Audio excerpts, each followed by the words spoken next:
Les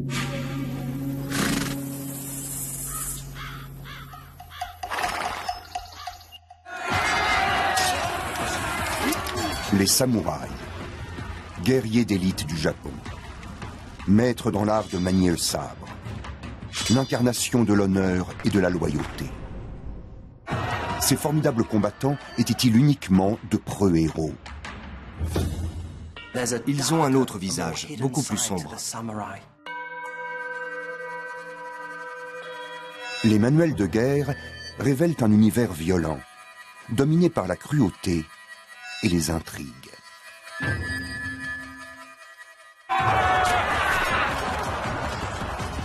Noble combattant, collectionneur de têtes, le samouraï était les deux.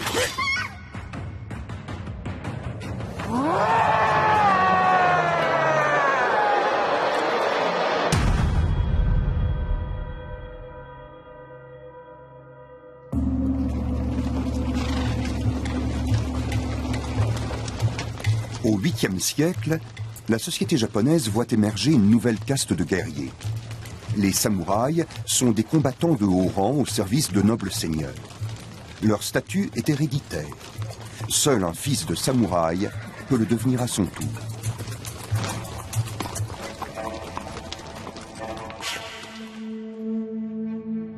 Nous sommes à la fin du XVIe siècle. Depuis 100 ans, le Japon est ravagé par la guerre civile. Les soldats sont devenus rares. Les seigneurs de la guerre ont besoin de nouvelles recrues pour conquérir le pouvoir. Pour les hommes talentueux, c'est l'occasion de s'élever dans l'échelle sociale. Voici l'histoire d'un fils de paysan et de sa lutte pour survivre dans le monde brutal des samouraïs. Son nom, Masa.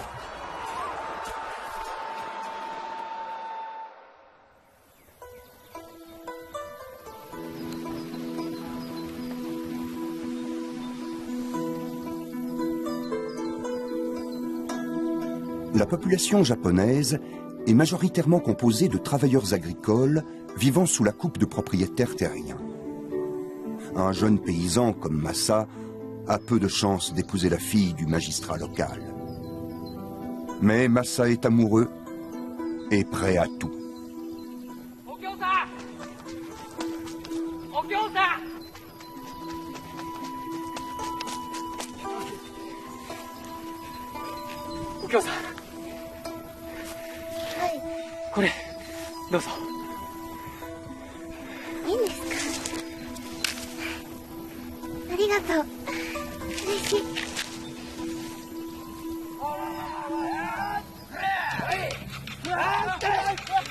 À l'époque, il est fréquent de recruter des jeunes gens de force.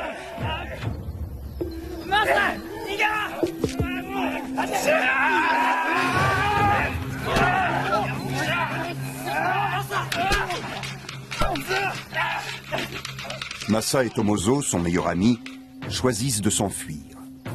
C'est une décision téméraire, car ils encourent la peine de mort.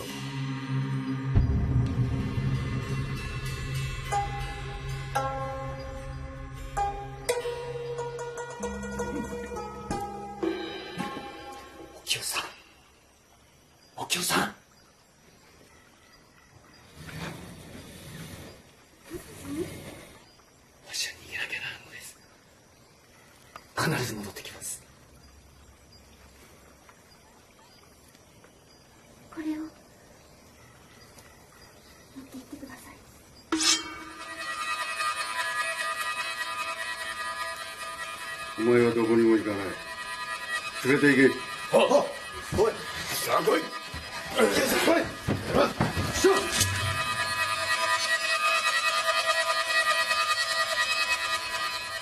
Masa doit accepter son destin.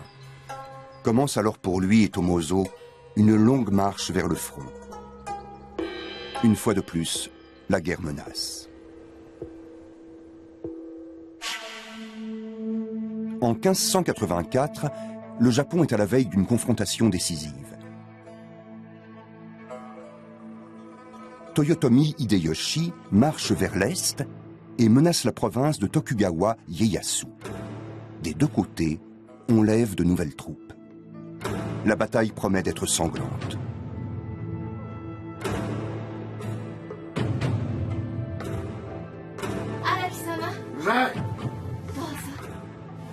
Les samouraïs courageux sont récompensés par l'octroi de terres et de privilèges. Araki Tamon a eu son heure de gloire, mais son prestige a décliné.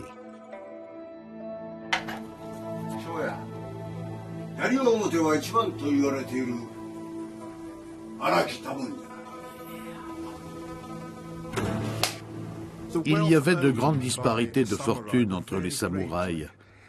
À une extrémité du spectre, il y avait le général qui disposait de vastes terres, d'immenses ressources et bien sûr d'une puissante armée. À l'autre bout, on trouvait des hommes qui étaient pour ainsi dire des combattants occasionnels. Ils possédaient un lopin de terre qu'ils cultivaient et servaient leur seigneur à la guerre quand il le fallait.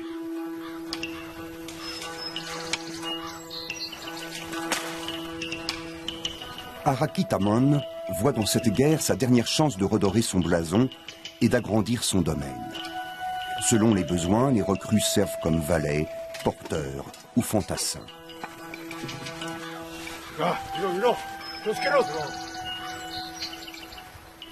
Si le simple soldat porte une protection minimale, l'armure du samouraï est une véritable œuvre d'art. Elle est à la fois légère et assez solide pour résister aux flèches et aux coups de sabre. Le casque est l'élément le plus somptueux de l'équipement. Son ornement frontal souligne les traits de caractère du guerrier. Ainsi, la tête de lièvre symbolise le courage et l'exaltation devant la mort.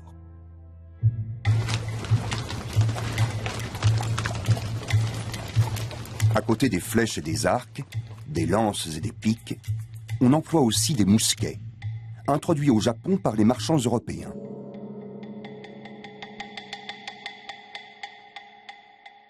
Mais c'est l'art de manier le sabre qui a fait des samouraïs des guerriers de légende.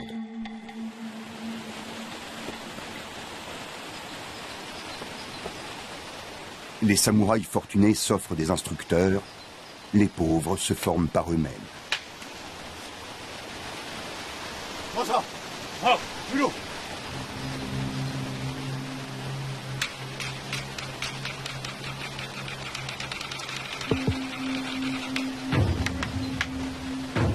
La réussite d'un samouraï dépend aussi de la survie de ses hommes au combat. Chez un fantassin, la vivacité est une qualité essentielle pour compenser la faiblesse de son équipement.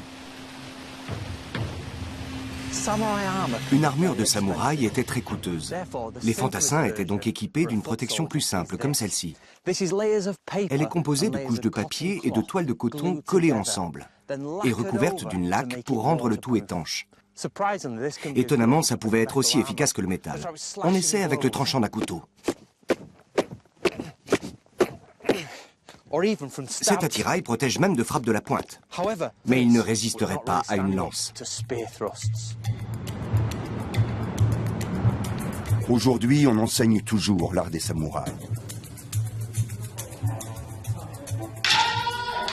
Le grand maître Tanaka est un spécialiste des techniques de combat transmises de génération en génération. De nos jours, le judo, le karaté et le kendo sont des disciplines populaires. Ils font partie des sports de combat. L'art des samouraïs, lui, avait une finalité tout autre. Les anciens arts martiaux enseignaient l'art et la manière de tuer son ennemi. Le but de cet apprentissage était de vous rendre capable de vaincre n'importe quel adversaire, au pire en l'emportant avec vous dans la mort.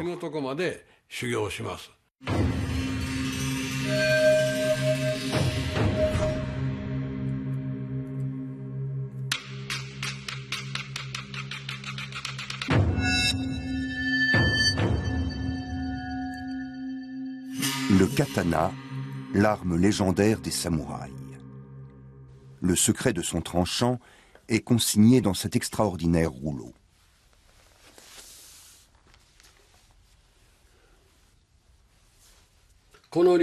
Les tests de coupe étaient effectués sur des humains. Pour s'assurer de la qualité des lames, on en vérifiait le tranchant sur des individus vivants.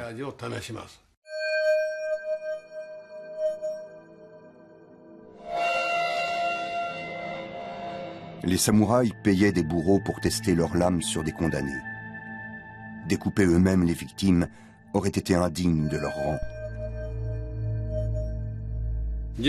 On coupait 2 fois, comme ici, voire 3 fois. Et là, ça voulait dire que le tranchant était bon. Ces essais sanglants ont fini par cesser au XVIIIe siècle. Le maniement du sabre, lui, n'a pas changé.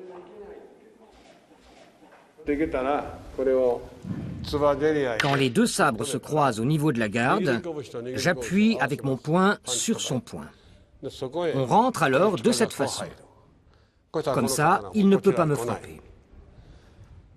Du coup, si je saisis ici, comme ça, je le fais chuter. Je fais alors glisser mon sabre de cette façon et je coupe. Les exercices fondamentaux sont répétés inlassablement. L'objectif est de se forger un corps suffisamment fort et endurant pour pouvoir combattre pendant 1, 2, 3 heures, voire pendant 3 ou 4 jours. C'est un entraînement qui se pratique seul, car sur le champ de bataille, on ne peut compter sur personne.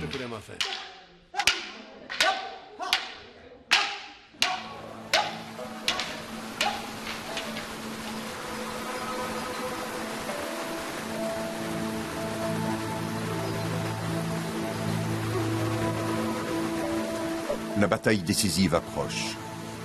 Araki Tamon examine les progrès de son meilleur élève.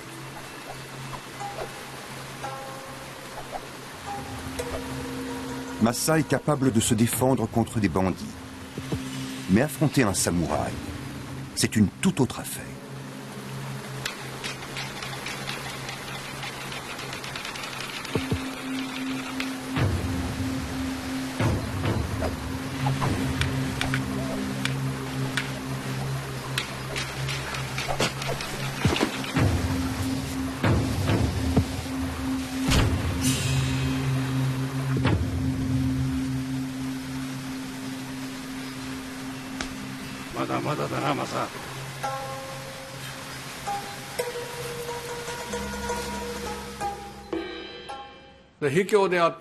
Vaincre de manière déloyale est correct, martialement parlant. L'important est de survivre, peu importe de quelle façon. On défend comme ceci, ce qui lui bloque les 2 mains, et on frappe ici.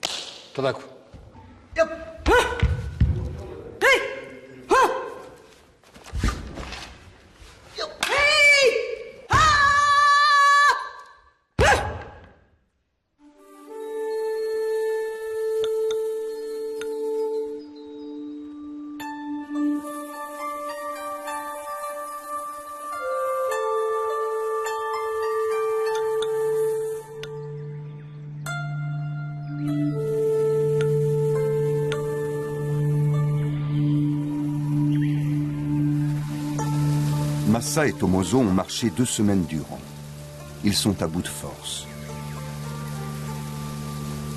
En temps de guerre, le fantassin avait la vie dure. S'il était sous les ordres d'un samouraï pauvre, il n'était pas toujours nourri convenablement. Et si la campagne se prolongeait, il arrivait qu'il souffre de la faim. Il devait savoir comment se tenir au chaud, se procurer de la nourriture et manger des insectes et des animaux. Parfois, il n'avait même pas droit au riz qu'il avait contribué à cultiver. Il devait se contenter de gruau et de millet. Les samouraïs se réservent en effet les précieuses rations de riz.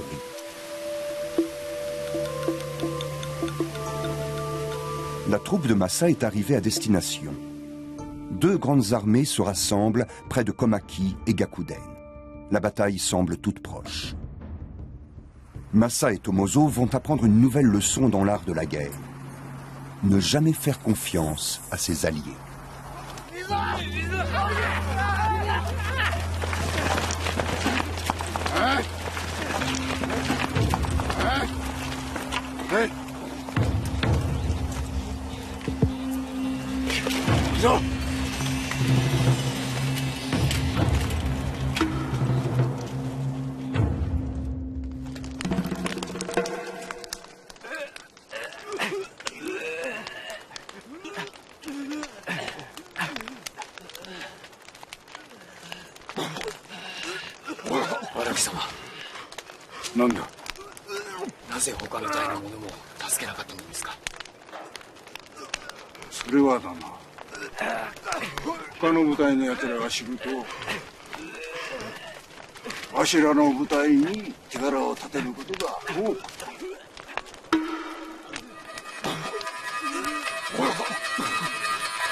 Voici le jeune seigneur que sert Araki Tamon.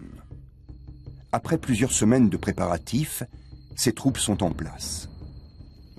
Il est prêt à engager la bataille pour Tokugawa Ieyasu. Un camp militaire de samouraïs faisait la taille d'une petite ville. À l'intérieur, on trouvait toutes sortes de gens. Des charpentiers, des ouvriers, des cuisiniers et même des comptables pour payer les mercenaires. Les plus proches compagnons du commandant en chef installent leur tente au centre. Les mercenaires doivent camper en périphérie du camp, bien en vue des sentinelles. Les mercenaires passaient leur temps à jouer et à boire. Dans leur quartier, il y avait aussi de la prostitution, féminine et masculine. Les deux étaient tolérés dans le Japon médiéval. Pendant 2 mois interminables, les deux armées s'observent. La tension monte. Des bagarres éclatent dans le camp.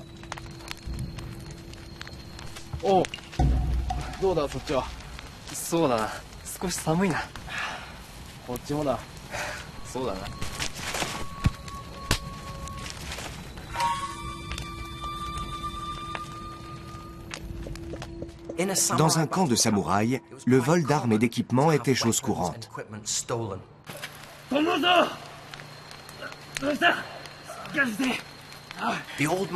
Les manuels du guerrier disent « Ne va pas orner tes sabres d'or ou d'argent ». Les samouraïs allaient jusqu'à attacher leurs 2 sabres ensemble et au moment de dormir, ils s'étendaient sur la corde qui les reliait, une lance courte sous l'oreiller, pour mettre leur équipement en sécurité. Perdre son arme pouvait être puni de mort. Se faire voler celle de son maître était tout simplement inimaginable.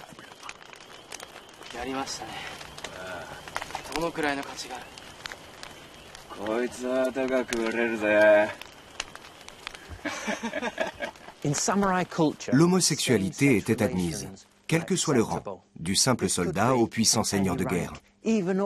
Un samouraï pouvait prendre un apprenti comme amant. Il nouait alors une relation dont on voyait parfois les effets jusque sur le champ de bataille. Masa et Tomozo doivent absolument récupérer la lance d'Araki, sinon ils sont perdus.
Les deux armées restent cantonnées dans leur camp. L'affrontement a tout d'une guerre de position. Les deux opposants étaient de force rigoureusement égales, si bien que chacun se méfiait de l'autre. Qui allait faire le premier pas? Finalement, l'armée de Toyotomi quitte sa position et lance une attaque surprise sur la province de Tokugawa. Mais les troupes de ce dernier arrêtent l'offensive à Nagakute.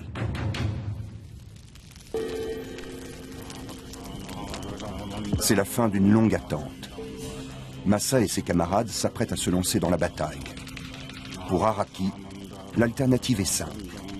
Il doit se couvrir d'honneur ou se retirer.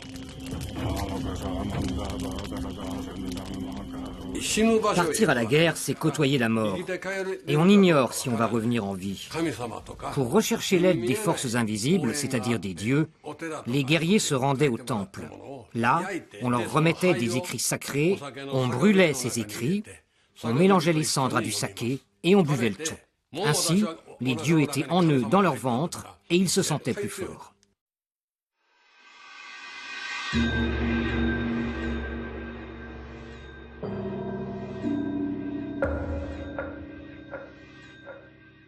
Pour survivre, une technique de combat irréprochable est un atout décisif. Des siècles durant, les samouraïs ont exercé leur intuition afin de réduire au minimum leur temps de réaction. Par exemple, pour parer un coup de sabre.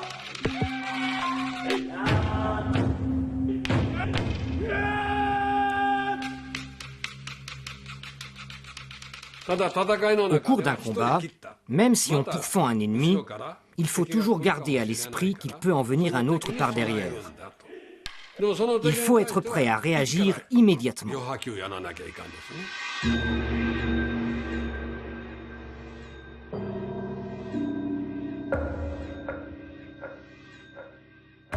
Les élèves de Tanaka ont passé le test avec succès. Mais ils doivent rester concentrés, car comme le disent les vieux maîtres, si tu crois avoir gagné, tu as déjà perdu.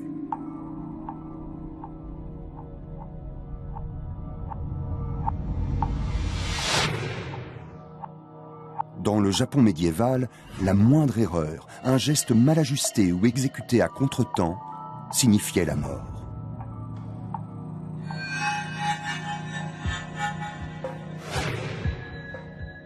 Tanaka mène l'attaque de façon aléatoire. Tout est question d'entraînement et d'instinct. L'issue du combat se joue en un éclair, comme sur le champ de bataille.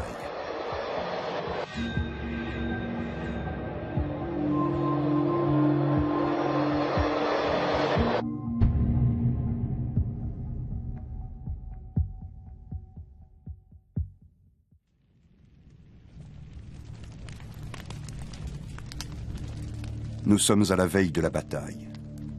Pour Masa, c'est l'occasion unique de monter en grade. Il doit s'emparer du plus beau trophée des samouraïs. Les samouraïs avaient une coutume assez étrange. Elle consistait à collectionner les têtes de leurs ennemis. Quand on tuait un ennemi au combat, on lui coupait la tête et on la portait au général en guise de preuve. Au fil du temps, le nombre de têtes présentées est devenu une marque de prestige. C'était la garantie d'être couvert d'honneur et de récompenses. Tous les samouraïs savent qu'ils risquent d'être décapités.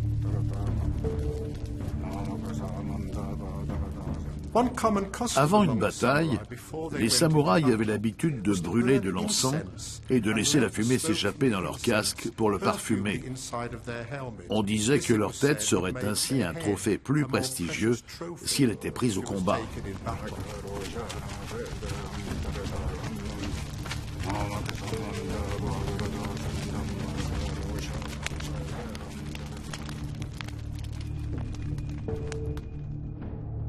Au matin du 9 avril 1584, Masa se place sous la bannière de Tokugawa. Si son camp n'arrête pas les troupes de Toyotomi, la province est perdue.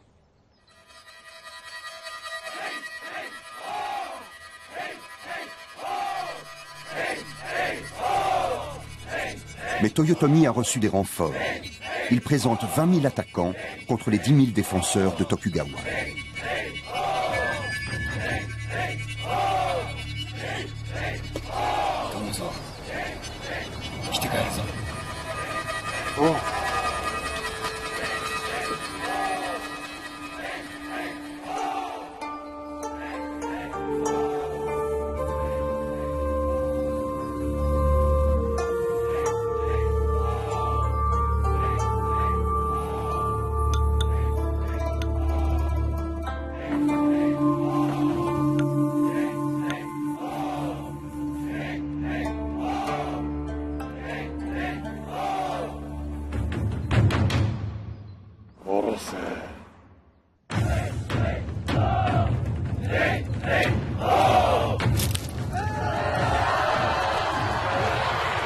Selon une tactique éprouvée, les fantassins attaquent les premiers.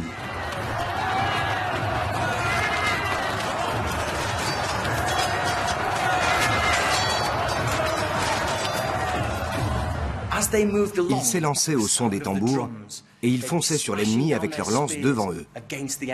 Et dès qu'ils trouvaient une ouverture, ils frappaient droit vers le visage de leurs ennemis.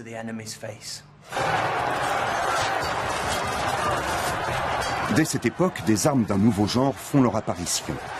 Les mousquets venus d'Europe sont très convoités, mais leur efficacité reste encore limitée. Il fallait jusqu'à plusieurs minutes pour recharger un mousquet. Alors pendant ce temps, les archers tiraient des flèches.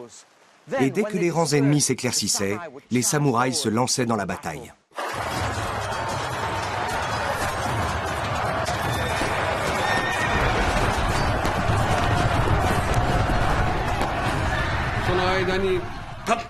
La cavalerie s'engouffre alors dans cette ouverture et vient semer le chaos dans les rangs ennemis.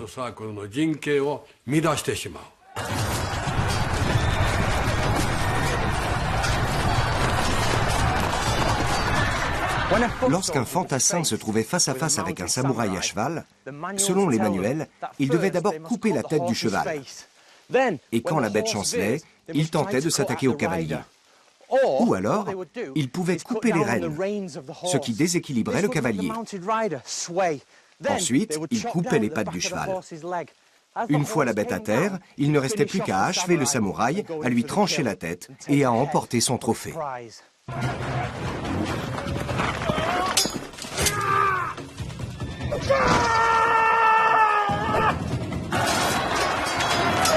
Après une charge couronnée de succès, la chasse aux têtes peut commencer.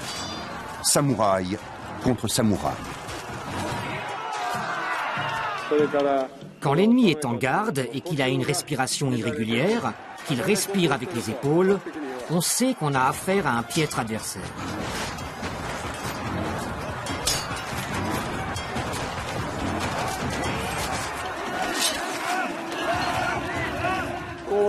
On observe, comme ça. Par exemple, lui, il est grand. Alors, si je peux plonger sous ses bras, j'ai une chance de pouvoir m'échapper. Et là, j'entre comme ceci. Ensuite, allez, attaquez-moi un par un. Je chasse le sabre. Je chasse, je chasse.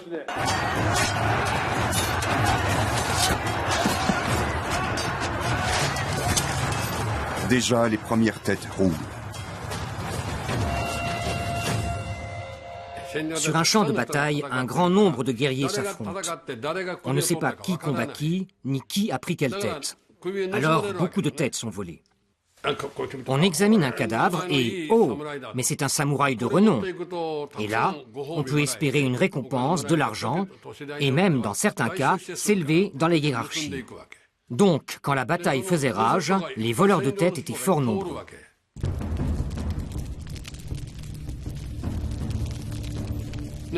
Pour ne pas se faire voler son trophée, on écrivait son nom sur de petites plaques de bois qu'on fixait sur les têtes coupées, avec une pointe semblable à un fin shuriken, l'étoile de jet. Les batailles comme celle de Nagakute duraient des heures et le champ de bataille couvrait un immense espace. Des fantassins et même des généraux se retrouvaient isolés, coupés du reste des troupes. Pour un simple soldat, cette situation pouvait être l'occasion de s'emparer d'une tête prestigieuse.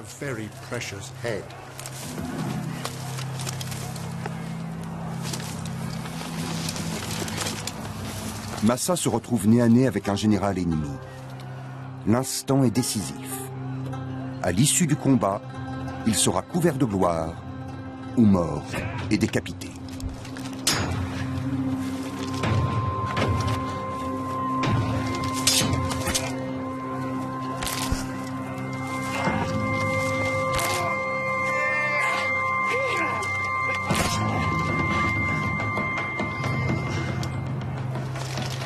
Massa a touché le point faible de l'armure, au creux des aisselles.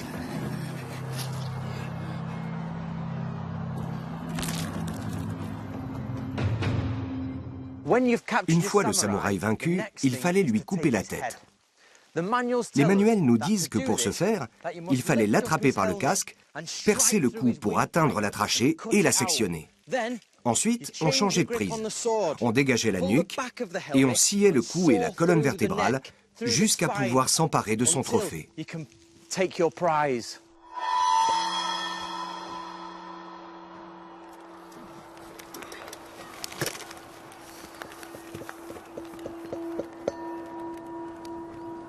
Pour un samouraï malchanceux, le casque abandonné d'un général ennemi est une aubaine. Il ne lui manque plus qu'une tête pour le compléter.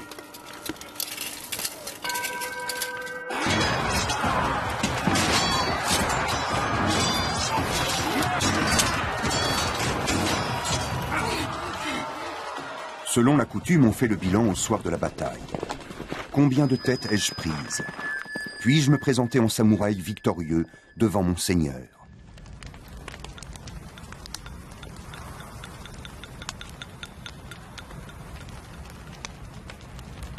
Pour Araki, la bataille est un désastre. Son seul trophée est le casque d'un général. Tomoda, すごいものを見つけたぞ。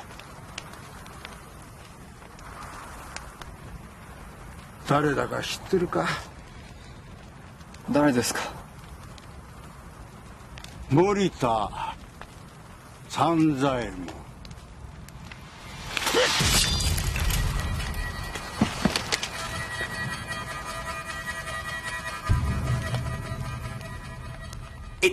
Les manuels de guerre conseillaient aux soldats d'être prudents quand ils étaient seuls.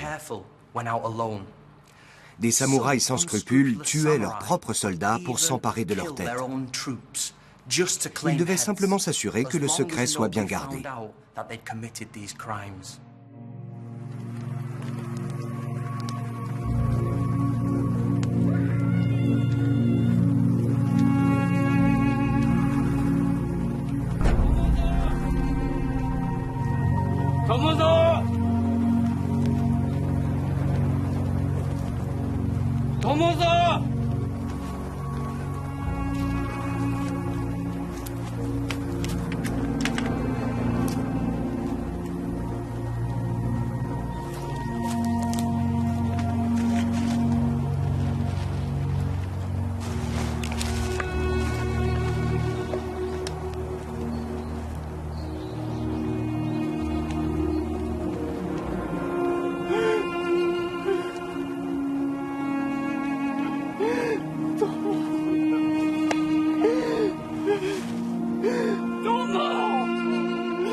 Ce précieux document illustre avec un réalisme saisissant toute la brutalité de ces méthodes.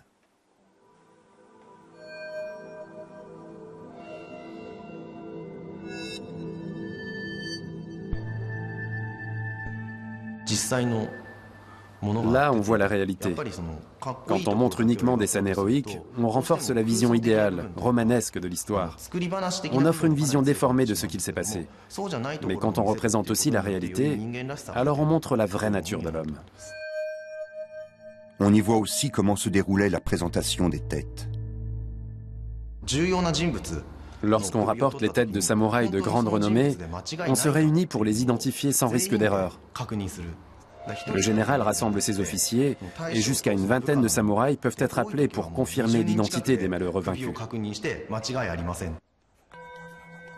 Au lendemain de la bataille, le général examine les trophées.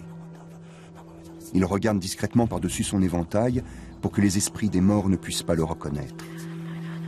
Des sentinelles prient en direction de l'est et de l'ouest pour chasser les esprits démoniaques des vaincus.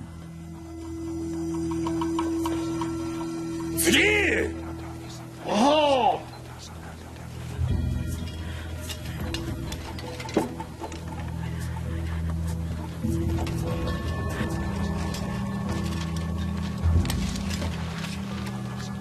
Araki Tamon, 森田三左衛門の首を参上いたしました。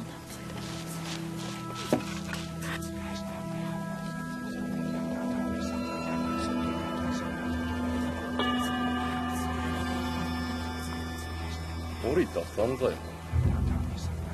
先ほど森田三左衛門というものの首を持ってきた者はいなかったか。さようでございます。先ほども同じものを持ってきた者がおりました。おい、持ってまいれ。はっ。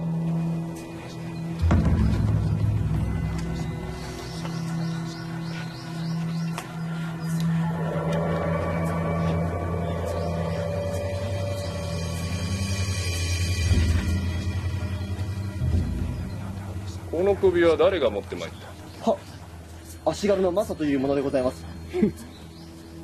あいつは大嘘つきで嫌われ者のバカ者でございます。いやー、しかしこれは森田三左衛門に間違いございません。霧が濃くて見分けがつかなくて、あ、兜は森田のもんでございます。荒木、またそんなこと言いよって。このようなことで恩賞がもらえると思うのか。誰。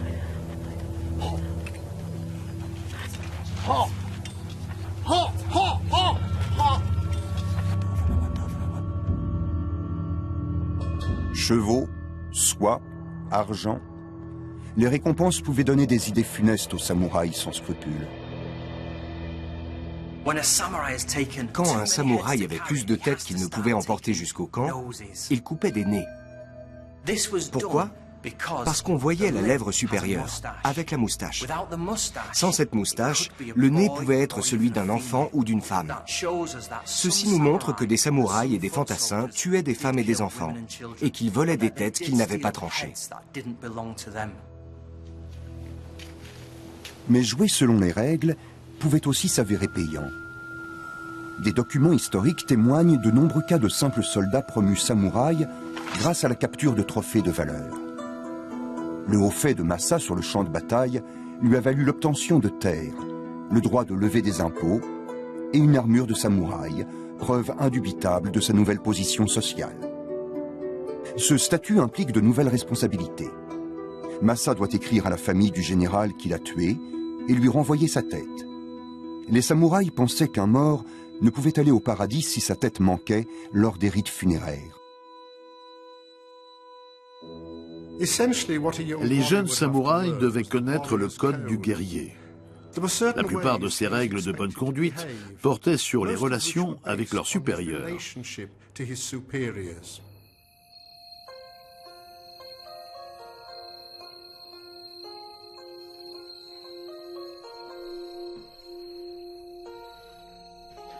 En accédant à l'élite des guerriers, Masa va pouvoir réaliser son rêve.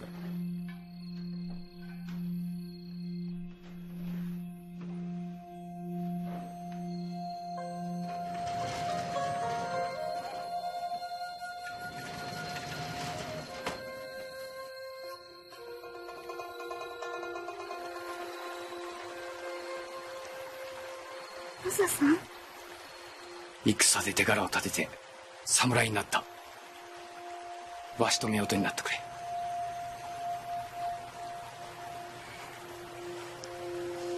はい。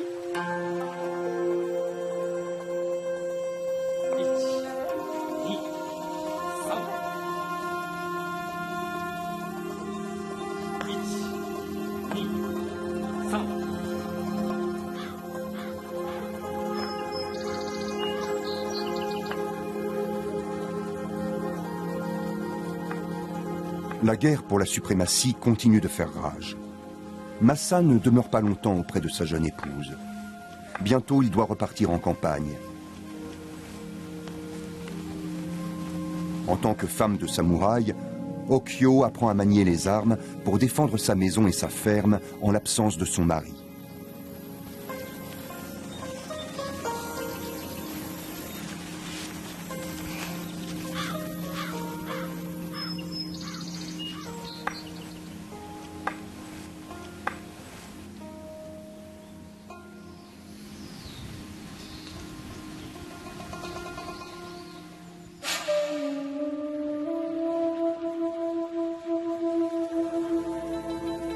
Aujourd'hui encore, des Japonaises pratiquent les techniques de combat traditionnelles. La fille du grand maître Tanaka les a apprises dès l'enfance.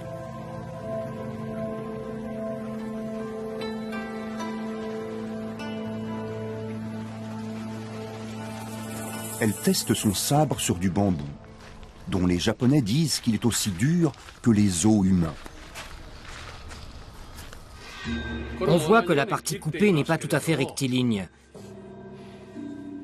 ce qui prouve que la main droite et la main gauche n'étaient pas parfaitement à l'unisson au moment de l'impact. Quand un guerrier devait couper la tête d'un autre en train de s'ouvrir le ventre, il risquait de lui infliger des souffrances supplémentaires si son sabre ne tranchait pas parfaitement. Il fallait couper d'un seul coup bien net. Ainsi parlait-on de la compassion du guerrier, partie intégrante de la voie du guerrier, le Bushido.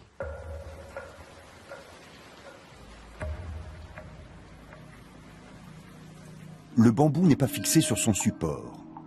Pour effectuer une coupe nette, le geste doit être extrêmement rapide.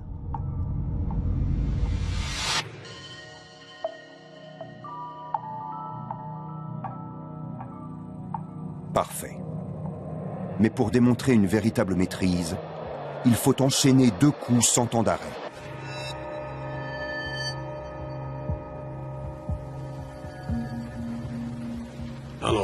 Là, la coupe est bien nette. On voit que la partie coupée est parfaitement droite.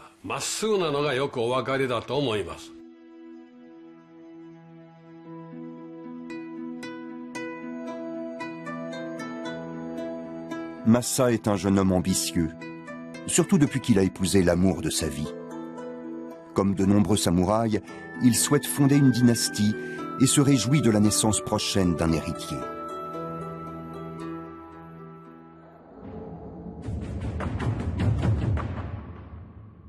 La lutte pour la domination du Japon n'est pas terminée.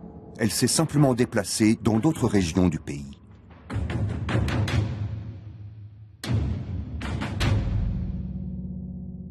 Masa est plus qu'un habile guerrier. Ses suzerains le tiennent en haute estime pour ses qualités de stratège. Cette carrière fulgurante est loin de plaire à tout le monde.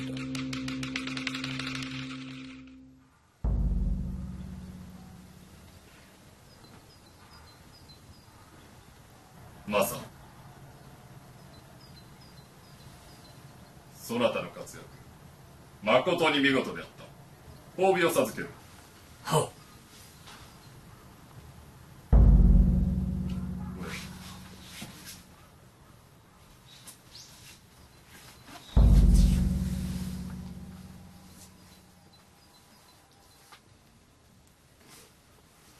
ありがたき幸せにございます。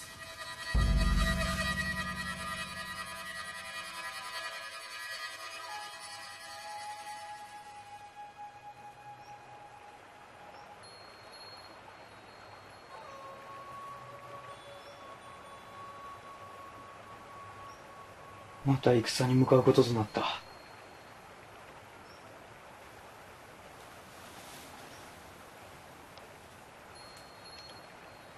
おきよ、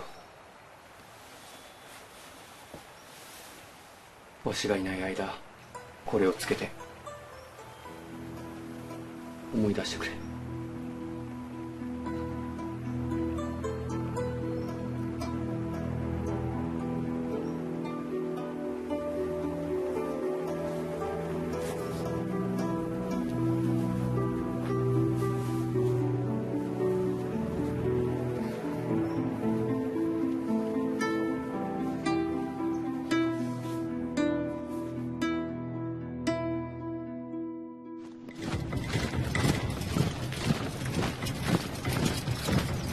En 1600, de nouvelles alliances se sont formées.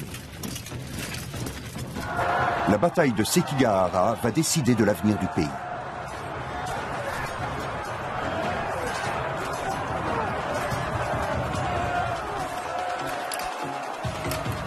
Masa, samouraï d'élite, a été recruté par un autre clan.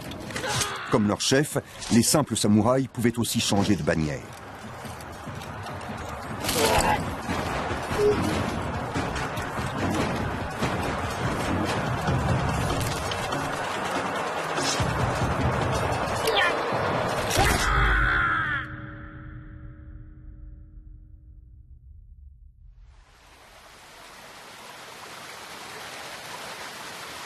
Mais tandis que Masa se distingue au front, sa maison reste sans protection.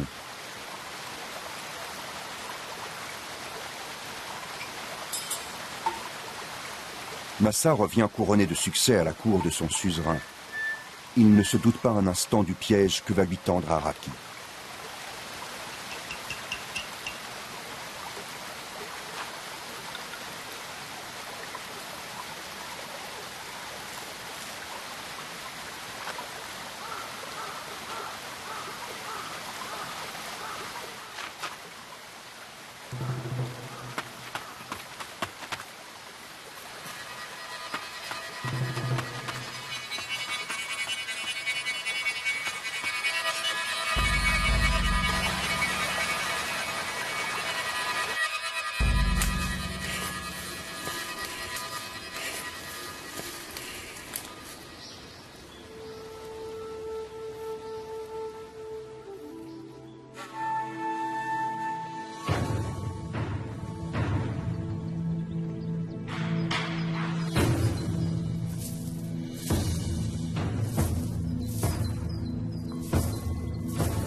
Masa, お前も偉くなったな。いい様に取り入って女房はどうした？寂しいだろうな。おう、他の男に抱かれたりして。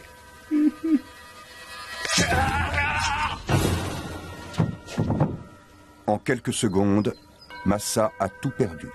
Un samouraï qui ne maîtrise pas ses sentiments est un homme mort.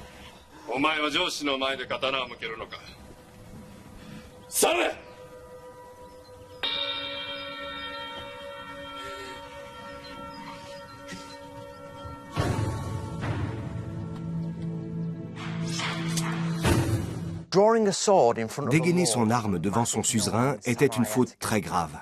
L'existence de ces règles très strictes montre que certains seigneurs se méfiaient de leurs propres hommes et craignaient des tentatives d'assassinat. «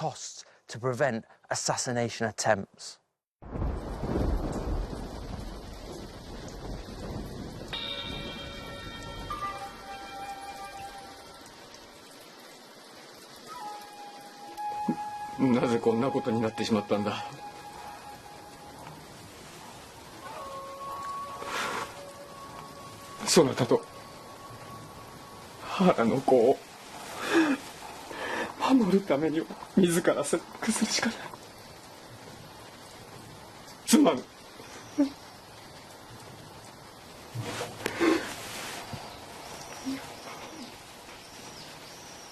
Le monde des samouraïs ne connaît pas la pitié. Masa a le choix. Il peut vivre dans la honte et tout perdre, ou assurer la position et l'avenir de sa famille en sauvant son honneur, à la façon des samouraïs. Okio, sagatte oi zo.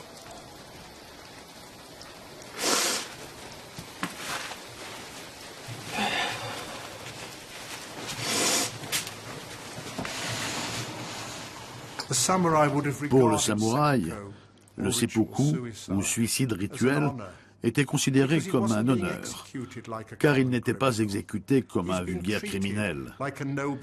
Il était traité comme un noble.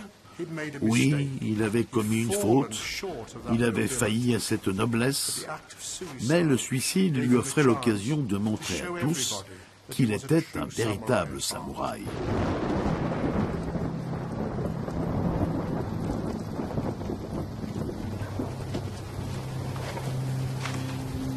Le coup de poignard rituel entraîne une agonie longue et atroce. Mais c'est une mort éminemment honorable.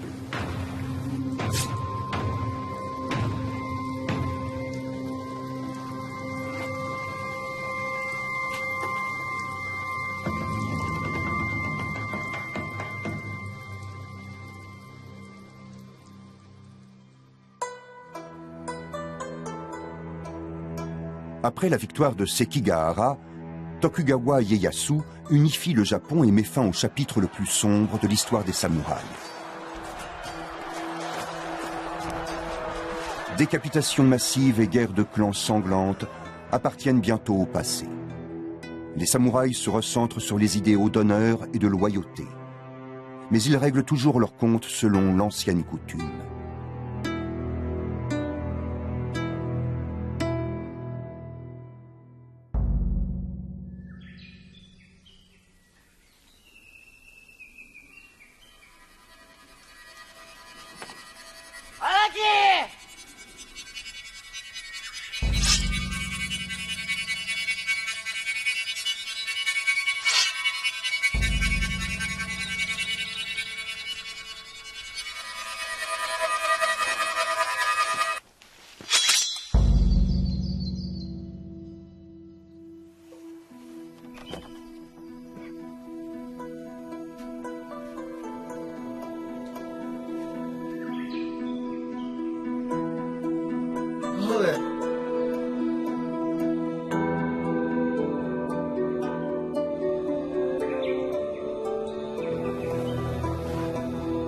L'honneur de la famille est vengé. Le fils de Masa a prouvé qu'il était un véritable samouraï.